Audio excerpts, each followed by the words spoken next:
Perfect. Welcome, Innocent, and welcome everyone. My name is Arvin Lumumba, Membership Chair, ISOC Kenya. And for my presentation, or for this particular session, I'll be handling, or rather discussing, infrastructure community development in Kenya. We want to just, scale the conversation further from community networks to other, different infrastructure that is involved in building and scaling the internet. Okay, so for this, I'm going to cover, what is InfraCom as per ISOC standards and what does it do. Then, internet access situation in Kenya. In this, I'll be trying to look at, what's our traffic like, what is the internet infrastructure, like what is the cost so far? Is it an inhibitor? And then we'll dive deeper into the current infrastructure status in Kenya, and then possibly discuss what could be the possible next steps to see how we can best scale out internet and especially to the marginalized people. So I'll begin with a quote from the guardian of the internet, Vince Cerf himself. Says, information flow is what the internet is about. Information sharing is power. If you don't share your ideas, smart people can't do anything about them, and you will remain anonymous and powerless. So the internet is fundamentally built upon sharing and passing on of information. And so by marginalizing or by putting anyone outside the reach of the internet, then we're essentially just making that person powerless in their own existence, as it were, or in the world that we live as part of our existence. So it's very important, and actually even the UNHCR, I think in 2016, declared access to the internet as a basic moral human right to everyone, for everyone to access, especially as we move further into the 21st century. So then, what is InfraCom and what does it do? The infrastructure and community development team of ISOC supports and strengthens communities that essentially build the internet out. And they have 5 main ways they do this. Number one, by building communities. These are building people who actually build the internet. So for instance, partnering with people who are working on the community networks, working with people who are building out IXPs, working with actual practitioners in different areas, be it building POPs, be it building CDNs, which we'll dive into a bit deeper as we go along. And then supporting the builders. There are different programs, could be grants, could be even training material, could be research material that ISOC has done quite extensively. And so all this is available for different human resources that are involved in building the internet to tap into. And then they also train communities, both online and I'm sure also physical, as has been highlighted from the Tunapanda case. And also then they focus on information sharing, because just as Alphonse has mentioned, we can learn a thing or two from what Tunapanda has already done, and essentially also scale that out to someone else who wants to build a community network. For instance, I saw Francis, I think Francis mentioned that he'd like to build one. So from what Alphonse has just shared, that is part of information sharing, and I'm sure Francis can pick a bunch of lessons from that to be able to avoid any particular mistakes or pitfalls. And then partnerships. In partnerships, of course, it's just seeing how best the internet society can partner with a particular community that is building the internet from wherever they are and ensure their success. So what is the internet access situation in Kenya? And where are we currently with regards to different aspects? For this, I was looking majorly at, of course, we have an issue with cost, as it were. We also have an issue with traffic.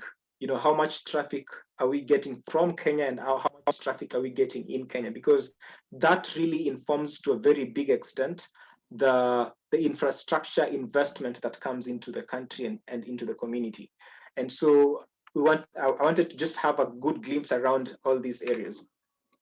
So the first thing that I realized was that there is actually a usage gap in terms of internet usage in Kenya.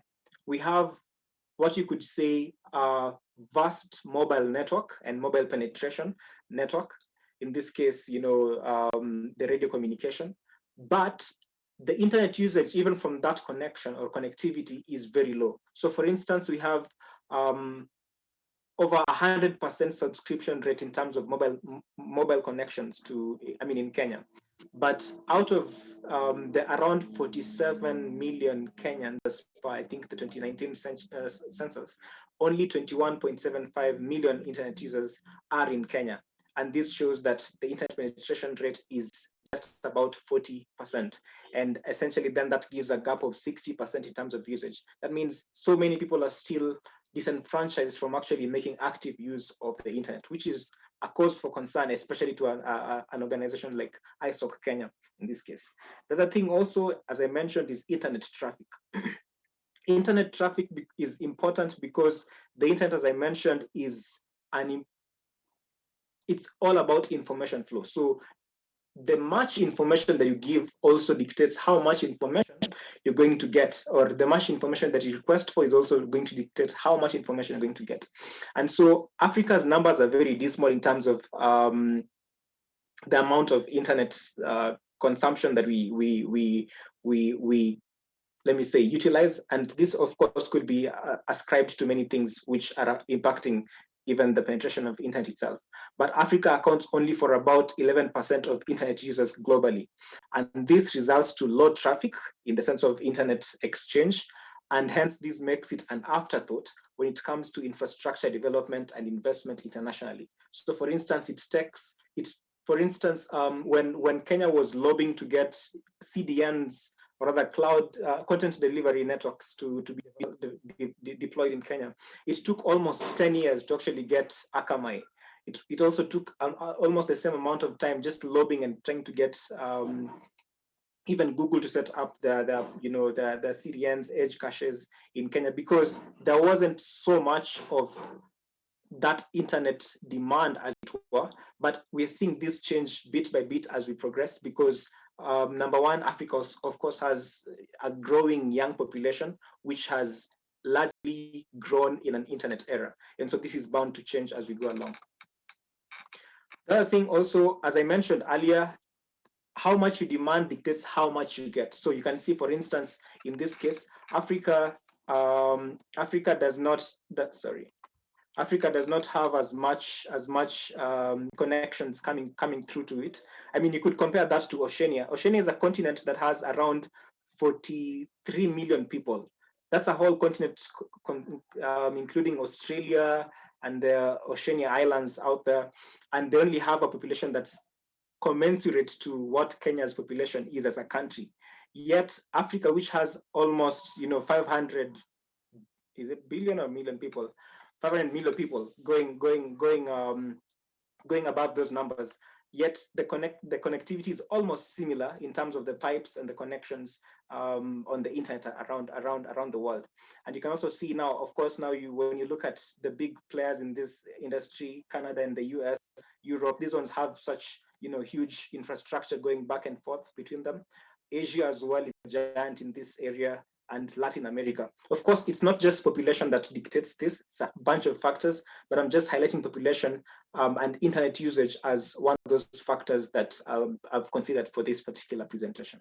So that is that about the connection around the world. The other thing also, as has been mentioned earlier, and I will just reiterate, is the cost of the internet itself, which is such a huge barrier for anyone who's trying to access the internet and use it constructively in Africa or many of the disenfranchised areas across the world.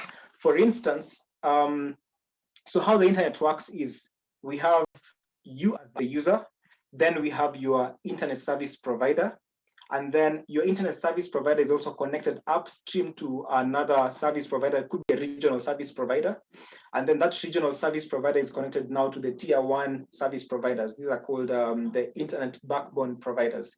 So essentially you pay your ISP, but your ISP also still has to pay for, that is for connection to the internet.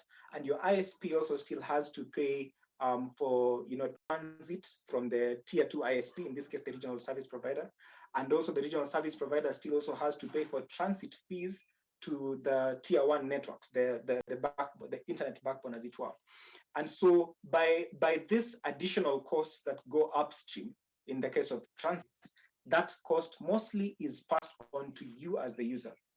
And so without a comprehensive peering methodology. So for instance, there are two ways to actually navigate this internet connectivity upstream. You could use paying for transit, in this case, paying for access to the backbone and the regional service providers, or you could actually figure out how to peer. In this case, peering is when two networks of the same magnitude or volume decide to actually exchange connectivity without charging or without having an access cost to it. So in this case, for instance, ISPs in Kenya would peer together, and this I'll explain a bit deeper about this later in the presentation. And then they could come together and have a regional IXP. Sorry, did Luke begin sharing his screen? Yeah. Sorry, Luke. Okay, I think I'll just. Luke, do you mind stopping the screen share? Because I can't share while you're sharing. A minute, let me deal with that. Sorry for that. No worries.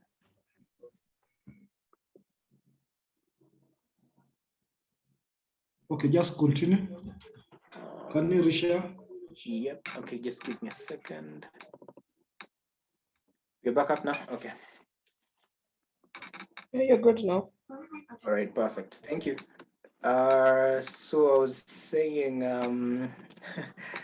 that so you have to pay for transit costs, but also there's an idea around peering the networks, and then for instance now the ISPs in Kenya could peer and then peer regionally as well, and in this case build a whole regional IXP, and then the IXP from, let's say, a regional African IXP could now peer with a European IXP, and so on and so forth. And in this case, we'd really cut down the costs that go with actually paying for transit, because in the transit agreement, you actually have to pay for that service. Now, the cost of upstream bandwidth payment is around 200 USD per megabyte. That is coming to around 20,000 Kenya shillings on a very conservative estimate. So you can imagine this, and currently you pay, I think, 100 shillings for I think 1 gigabyte from Safaricom. So you can see how this really changes everything with regards to access and cost reduction in terms of connecting to the internet. And so this is something also that is needful for us to think about, how to scale our peering infrastructure so that we can lower the costs even more, to be able to now free up more investment to the last mile connectivity, in this case the community networks, and any other smaller ISPs who are reaching out to the disenfranchised places. Okay. So what is the current infrastructure situation status in Kenya? I want us to now look at what we have going so far, and how is that already impacting, or what are the shifts that we're already seeing with regards to what has been built in Kenya so far. And this is important because infrastructure development has been a key aspect of the Kenya National Broadband Strategy that was designed in 2018 and should run us through 2023. And part of the objectives of this broadband strategy was to improve and increase the infrastructure in Kenya to ensure that we can be able to become a digital economy hub, not just in the region, but also in Africa, and also a key point of contact in the sense of reaching inside and across Africa with regards to the internet itself. So this is really playing into also what the policymakers in Kenya have been up to, and also of good note is that the industry as well has picked up, let me say, commendably, though there's still a lot to be done as well. So first off, we'll begin. As we proceed, yeah, it's all right. You have 5 more minutes. Okay. So, okay. As we proceed. Yeah. All right. Thank you so much. Just winding up. Perfect. So we have the first infrastructure that is really picking up in Kenya is the internet exchange points. And for the internet exchange points, we have one of the, let me say, the most well known is the Kenya Internet Exchange Point. It's mainly based in Nairobi, but I also know they've recently launched a backup node in Mombasa. And the returns from the Kenya Internet Exchange Point have been massive. Going from what I've just mentioned, peering almost regionally now, and reducing bandwidth costs across Kenya's utilization. As you can see from this table, earlier when it was launched around 2010, 2012, we only had around 8.8 percent internet users. Right now, by 2017, that number had gone all the way up to 17.8%.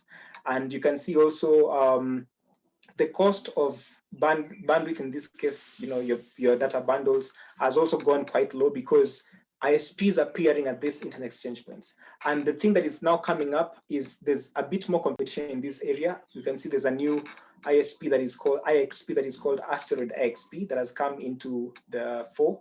And for Asteroid IXP, what's the focus majorly is now to build a regional IXP, something that I know KIXP is already trying to work on. But the fact that there's going to be competition in that area is also going to, make the area even more vibrant.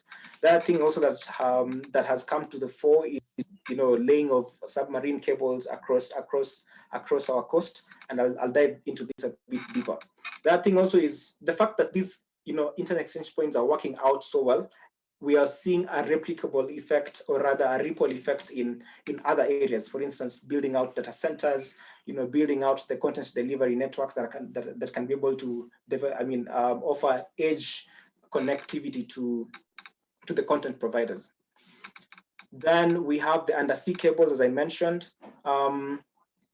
There's actually a recent cable that has just been landed, I think in 2020, the Djibouti Africa Regional Express one, which is the first fully African-owned undersea, cable.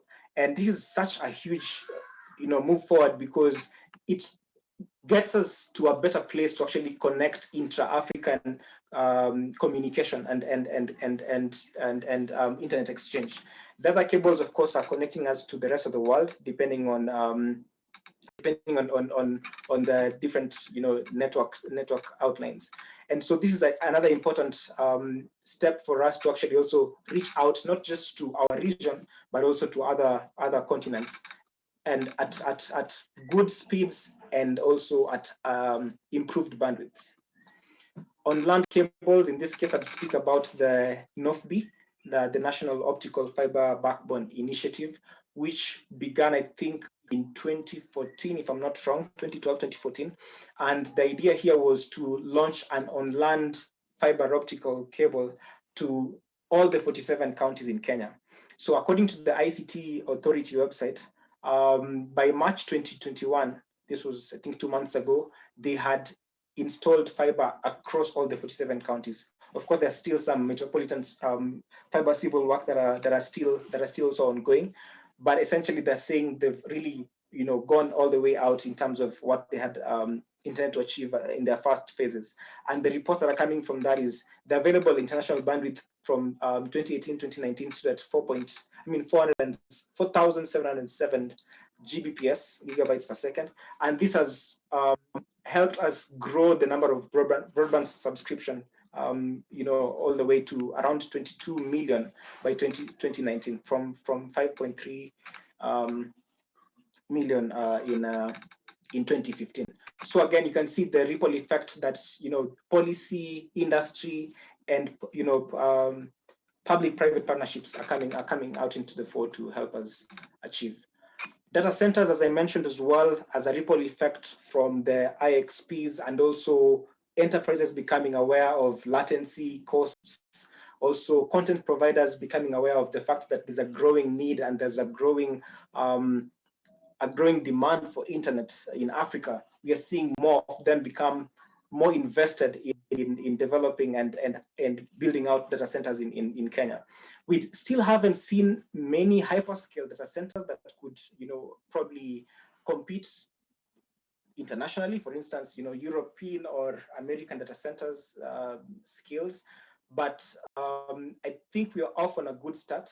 We have around 9 co-location facilities that are, carrier neutral, allowing for ISPs to come in and, the IXPs as well, and then peer and further reduce the costs.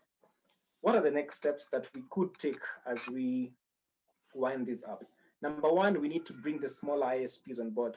Tunapanda Net, as well as any other community network. We also need to bring in the ISPs that are, not national, as it were, to peer with the other ISPs and other, internet service providers, just so that they can also reduce the cost of upstream bandwidth and pass that, reduction back to the users.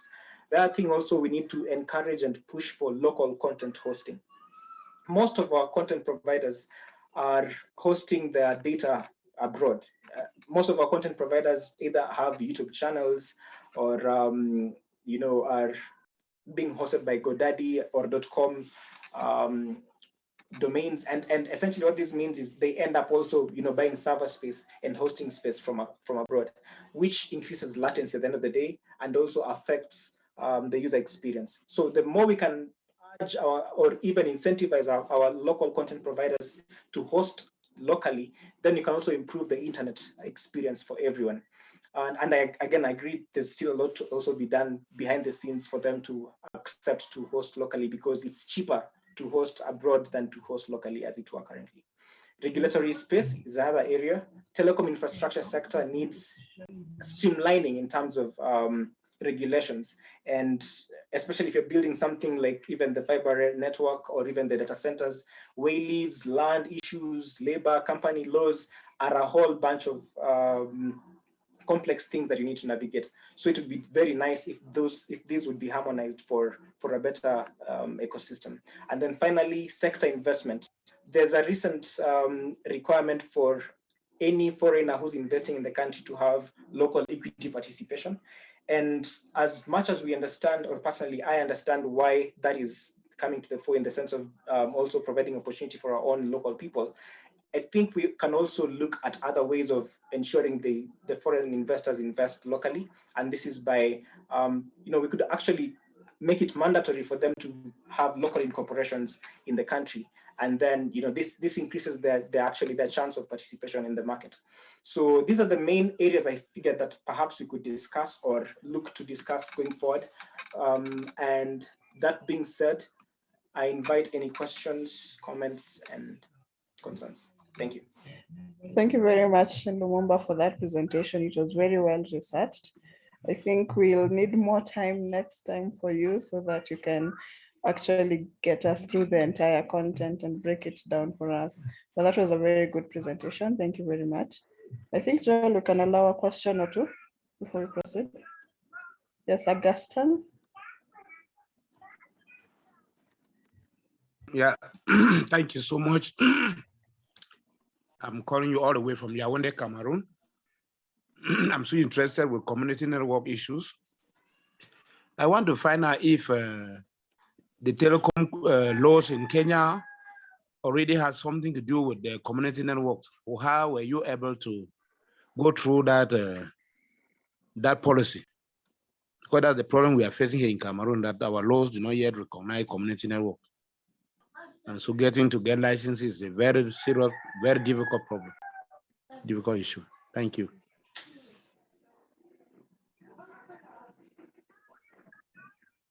All right, Athena, is that my question? Or I think Alphonse would be best placed to to respond to that. Okay, if you had something to say with regard to that, you can. If not, Alphonse, you could comment on that a minute. Yeah, Alphonse, please. Yeah, thank you for the question. I think the aspect of policy has been a challenge not only to your country, but to many countries which practice community networks. But the best idea that I think has been adopted so far is to engage other policymakers. For this case in Kenya, we have organizations like Kitanet. ISOC can also be a good key player in that to make or to push for licensing for community networks. remember, it is something that is now coming up, and the government has not really realized the exact advantages or the benefits of community networks. Most of them have not embraced the idea. So I would suggest you get policy champions like ISOC, like any other local policy makers around to help you push for licensing problems. Thank you. Thank you for that response, Alphonse. And there is a question by Twahir on the chat. He asks, how do you envisage us to drop hosting costs while we are still heavily dependent on foreign services? This one is addressed to you, Lumumba. Yes, Tahir, that's a good question. And yes, you're right. We still are dependent heavily on foreign services. And the thing here for me, as I was also doing this research, I realized is we have a few things we need to get right first. So, for instance, if you're building data centers locally, we need to also look at the power situation in Kenya. Do we have reliable and diverse power supply? Those are the things we need to, number one, look at. Number two, also, the regulations that are there, because as a data center, you need to comply to land laws, you need to comply to labor laws, and all those things. So I'm thinking if you can streamline some of these things, have diverse, power supply sources. Also, of course, I think labor is really prevalent in Kenya currently. So if we're able to finish some of this, let me say, track up steps, then we can easily lower the cost and then move that hosting from internationally or from foreign areas back home. With regards to the last part of the question, if we are only depending on foreign services, I think also that is changing. We are seeing more of the content providers also, bringing their content closer home. As a recognition of the fact that there is demand here and the fact that latency is a ghost that everyone wants to fight, gives us an opportunity to actually capitalize on that. So there is a promise, but we have to do the work.